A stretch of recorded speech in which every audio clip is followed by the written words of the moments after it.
wooden structure, and the heat radiating from the blaze was already enough to set the neighbor's wall alight. This was not a fire to be fought. It was a disaster to be escaped. He ran to the front window.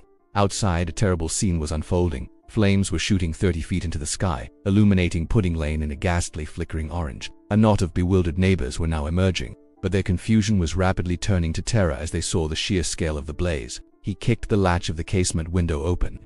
The sudden rush of fresh, albeit smoke-tinged air was a relief, but the sight of the drop to the cobbled street below made his stomach lurch.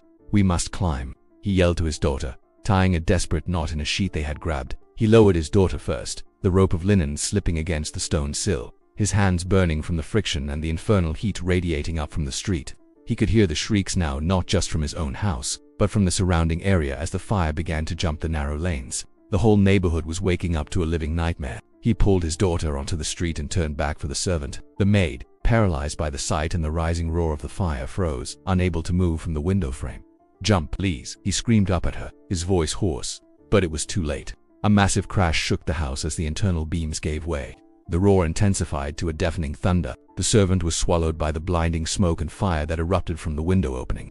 Thomas Fariner watched in mute horror as his shop, the source of his livelihood and the cradle of this new terror, collapsed into itself, sending a massive plume of burning ash and sparks high into the night sky. Those embers, carried on the swift September wind, would land on the next row of closely packed timber houses, then the next, and the next.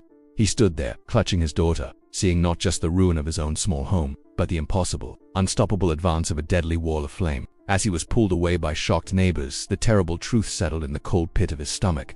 The small, ignoble spark he had accidentally left in his oven had now claimed a life, and the fire he saw before him raging, leaping and growing was only just getting started. It would not stop until it had consumed 4/5 of the greatest city in the world. He was the man who had heard the first scream, and he would carry the silence of the rest of the city with him forever.